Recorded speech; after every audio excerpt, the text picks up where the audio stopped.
Chosen one, this message you about to hear is a divine revelation from the throne room of heaven. What you are sensing right now is not imagination, it is not emotion, it is alignment. God Himself arranged this moment because there is a specific window of time tied to your destiny, and heaven does not want you confused, distracted, or unprepared. What is coming is not random. God said it is all planned for the end of January. There are things you have been questioning, delays you couldn't explain, doors that refused to open no matter how hard you prayed. But hear this clearly. The silence was not denial, and the delay was not rejection. Heaven was scheduling. God was positioning people, shifting circumstances, and closing paths that would have cost you later. What looks slow on earth has been strategic in heaven. Nothing about your life right now is accidental. When God gives a time marker, it means preparation has already begun behind the scenes. Angels are already assigned. Resistance has already been addressed. The pieces you couldn't see are moving into place. By the end of January, clarity will replace confusion. Direction will replace uncertainty, and what felt like waiting will suddenly feel like acceleration. This is not hype. This is heaven keeping an appointment it already booked. Before we go further, if your spirit confirms this word, act on it now. Like this message as your agreement. Subscribe so you don't miss the next word heaven releases. Drop your city and nation in the comments so we can see where the remnant is rising. And for those who are supporting us and sowing into this prophetic ministry, whether through the link pinned in the comment section or the super thanks feature, understand this. You are not just a giver, you are a co-laborer. We are partners in this divine assignment. Your seed is not random, it is a prophetic yes. It is you saying, God, I trust your timing and I align with what you have planned. May your seed speak in places your voice cannot reach and secure doors you haven't even knocked on yet. Now stay with me. Don't scroll away, because in the next moments, we are going to go deeper into what God has planned, why it had to wait until the end of January, and how to position yourself so you don't miss what heaven has already decided. When you hear this fully, you'll understand why God refused to let you pass this moment by. Chosen one, understand this first and do not rush past it. Not everyone will feel the weight of this message. Not everyone will grasp the urgency of this word. Not everyone will recognize the fire that rests within it. That does not make others inferior. It simply means this word is not addressed to everyone. Heaven speaks selectively when assignment is involved. Some hear sound. Others hear summons. Jesus Himself made this distinction clear in Matthew 13:1 when He said, "The knowledge of the secrets of the kingdom of heaven has been given to you, but not to them." This statement was not rooted in pride or exclusion. It was rooted in purpose. Revelation is given according to calling. God entrusts deeper truth to those who are meant to carry it, not merely observe it. This is not arrogance. This is assignment. Curiosity listens casually. Calling listens carefully. If this message stirs something in you, if it feels weighty, pressing, or impossible to ignore, it is because something in you recognizes heaven's frequency. You are not reacting emotionally, you are responding spiritually. Your spirit knows when it is being addressed directly. Your spirit is responding before your mind fully understands, and that order matters. God speaks to identity before information. He awakens who you are before He explains what you must do. Understanding will come, but recognition comes first. And the fact that you recognize this word is evidence that you are meant to hear it, not as a spectator, but as one who has been chosen to respond. One of the greatest lies the enemy uses against the chosen is the lie of delay.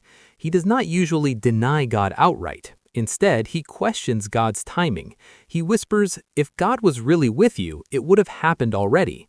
He points at others and says, look, they're moving ahead of you. He taunts your mind with, you're running out of time. These thoughts are designed to create anxiety, comparison, and discouragement, but they are rooted in a false understanding of how God works. God is not bound by clocks, calendars, or human timelines. He authored time itself. Time answers to Him, not the other way around. What feels slow to you is not late to God. What feels delayed is often being deliberately protected. God does not rush outcomes that require maturity, alignment, and readiness. He is far more concerned with when something happens than how fast it happens. Scripture makes this unmistakably clear in Galatians 4:4, which says, "But when the fullness of time had come, God sent forth His Son." Notice that phrase, fullness of time. Jesus did not come early, and he did not come late. He came at the precise moment when prophecy, preparation, and purpose aligned perfectly. Heaven waited until timing itself was complete. So when God says it's all planned by the end of January, he is not guessing, testing, or adjusting on the fly. He is declaring precision. He is telling you the timing is mature, the conditions are aligned, and the preparation is complete. What is coming is not late. It is exact, and because it is exact, it will arrive with power, clarity, and lasting impact. The end of January represents something deeply prophetic, not just chronological. January is a threshold month. It stands at the doorway between intention and manifestation. It is where expectation meets reality, where declarations made at the beginning of the year are tested by daily obedience. January reveals what is genuine. January is also where hope is tested by patience. Many people begin the year with excitement, clarity, and confidence, but as days pass and results do not appear immediately, doubt tries to settle in. Prayers feel unanswered, momentum feels slow, enthusiasm fades. This is not accidental. It is revealing. The weight exposes what kind of faith a person is carrying. Faith that celebrates beginnings or faith that endures process. That is why God often moves at the end, not the beginning. Beginnings attract crowds, but endings reveal commitment. God separates those who only start with faith from those who finish with trust. Anyone can believe when things are fresh and hopeful. Fewer can believe when patience is required. End-of-season faith is heavier, pure, and more mature, and God responds to that kind of faith. Scripture confirms this principle in James 1:4, which says, "Let patience have her perfect work, that you may be perfect and complete, lacking nothing." God allows the wait not to frustrate you, but to finish you. He uses patience to deepen capacity, so that when the blessing arrives, it does not overwhelm you. What comes at the end of January is not just a gift, it is something you are now strong enough to sustain. Chosen one, let this truth burn into your mind and settle deep in your spirit. When God is silent, he is never idle. Silence is not absence, and it is certainly not rejection. God does his deepest work in silence because construction requires focus, not noise. While you wait, heaven is moving. While you wonder, God is working. His silence is not a pause, it is preparation unfolding where you cannot yet see it. Behind the scenes, God is rearranging systems, hearts, doors, and destinies. He is aligning people you haven't met yet, removing obstacles you don't know existed, and preparing outcomes you could not have planned on your own. Silence protects the process from interference. If you saw everything God was doing at once, you might rush, interfere, or rely on yourself instead of trusting him fully. Think of Joseph. He was silent in the pit, silent in the prison, silent while forgotten by those he helped. No explanations, no timelines, no updates. Yet heaven was busy every single moment. God was positioning Joseph, shaping his character, and aligning him with a future role that required wisdom, restraint, and endurance. Silence was not delay. It was development. Years later, Joseph could finally say, in Genesis 50:20, "You meant it for evil, but God meant it for good."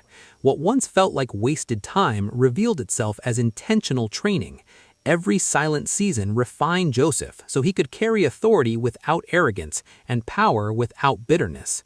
What felt hidden was actually strategic. God often hides his greatest works until the last moment, so no flesh can take credit. Silence removes human boasting and magnifies divine precision. When the breakthrough comes, it will be clear that it could not have been orchestrated by human effort alone. What you thought was wasted time was actually hidden construction. And when God finishes what he's building, the result will speak louder than any explanation ever could.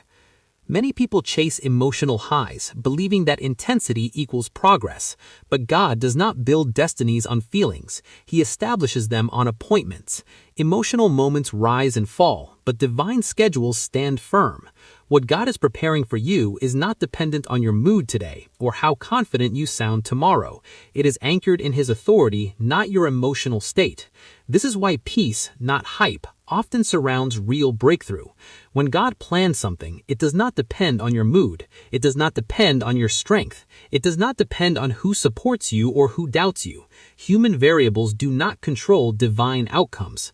God is not waiting for you to feel perfect, bold, or fearless before He moves. He moves according to His word and His timing, not your emotional readiness.